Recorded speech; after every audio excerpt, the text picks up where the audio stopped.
Semana complicada no mercado nacional. Enquanto isso, no cenário externo, a quarta onda de Covid na Europa assusta. Então vem comigo que é hora de mais um resumo da semana, mostrando o que aconteceu com os principais indicadores econômicos ao longo da última semana. A gente começa falando do mercado internacional. Na Europa, as bolsas vinham renovando máximas históricas, isso até na quinta-feira. Já na sexta-feira, quando a Áustria anunciou que vai impor novas medidas de lockdown a partir de segunda-feira, devido ao aumento do número de casos de Covid, e o ministro da Saúde da Alemanha, que também não descartou que a Alemanha possa adotar novas medidas de confinamento, além de endurecer as regras para os não vacinados, trouxeram grande estabilidade e queda nas bolsas mundo afora. Na China, segue a preocupação com a inflação. O governo chinês, que já vinha atuando para derrubar o preço do minério de ferro, começou a atuar também essa semana para derrubar o preço do barril de petróleo, anunciando que vai dispor das suas reservas. Porém, no mercado de petróleo, a China não tem tanto poder assim para poder abaixar o preço da commodity. Mas a notícia de que outros países como Estados Unidos e Japão também devem seguir nessa mesma linha para tentar conter o preço do barril de petróleo fez com que a commodity caísse ao longo dessa semana. Já no Brasil, 3 fatores pesaram negativo na Bolsa.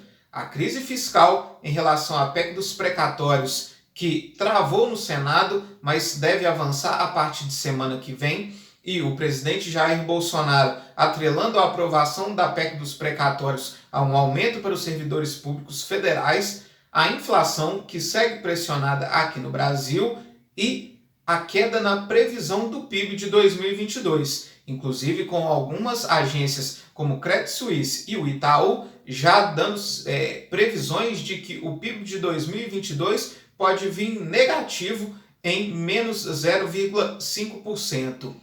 Enquanto isso, na renda fixa, a melhora foi significativa ao longo das 2 últimas semanas, com a carteira de títulos públicos, principalmente na curva mais curta, o IMAB5 e o IDK-IPCA 2 anos, rendendo acima do CDI. E esse mês eles já acumulam alta de média de 1,5%, o que é uma boa notícia para os institutos de previdência, que tem boa parte da sua carteira atrelado aos títulos públicos.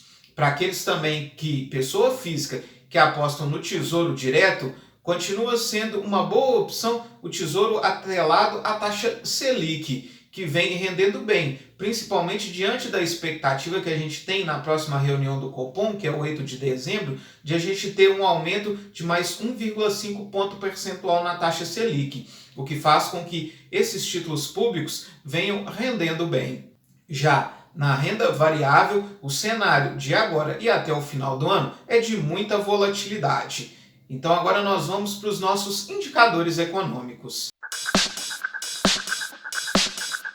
A gente começa falando do nosso Ibovespa, que mais uma vez fechou em queda na semana, queda de 3,2%. O Ibovespa ele já está na casa dos 103 mil pontos.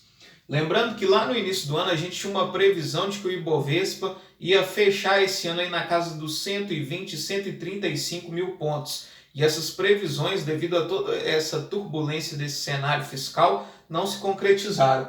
Enquanto isso, o dólar segue subindo, teve uma alta de 2,7% essa semana e já está cotado a R$ 5,60.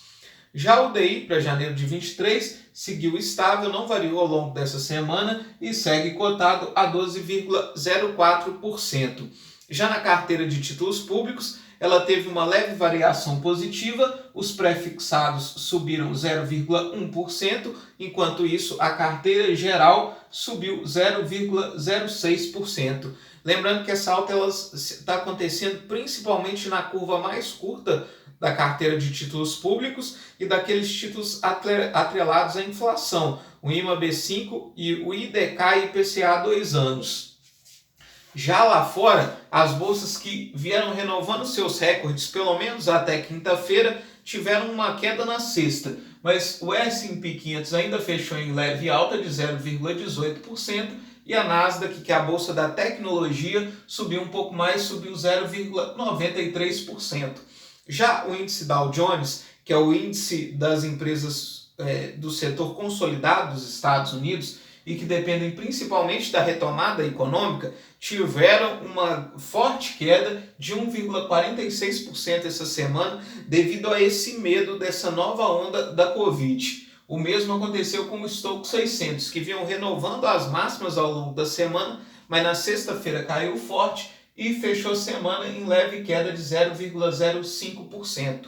O petróleo caiu quase 5% ao longo dessa semana, devido a essa atuação da China, que começou a dispor das suas reservas de petróleo. Então o barril Brent caiu 4,53% e está cotado a $78,45. Vamos ver se a China vai ter condições de manter isso, de manter essa pressão em cima do preço do petróleo para reduzir a inflação por lá, que também está pegando forte, assim como aqui no Brasil. Já o minério de ferro teve uma leve alta essa semana, 2,37%, mas a tonelada segue cotada abaixo dos $90. Está cotada a $86,50. Para a semana que vem, nós temos uma semana mais curta lá nos Estados Unidos, devido ao feriado de Ação de Graças que acontece na quinta-feira. Então, por isso, a gente vai ter divulgação de importantes índices norte-americanos já na quarta-feira. E aqui no Brasil, a gente segue de olho na inflação e principalmente no andamento da PEC dos precatórios. Foi aprovado na Câmara, mas enfrenta uma certa resistência no Senado. O grande medo é de haver modificações na PEC no Senado e ela ter que voltar à Câmara. E com isso ela não ser aprovada até o final desse ano. E o governo federal ele não tem um plano B para caso essa PEC não seja aprovada. E depende principalmente dela para liberar o Auxílio Brasil, que é o novo programa social do governo. Muito obrigado e até a próxima semana. Se você gostou desse vídeo, não deixe de se inscrever no canal e deixar o seu like. Valeu e até a próxima!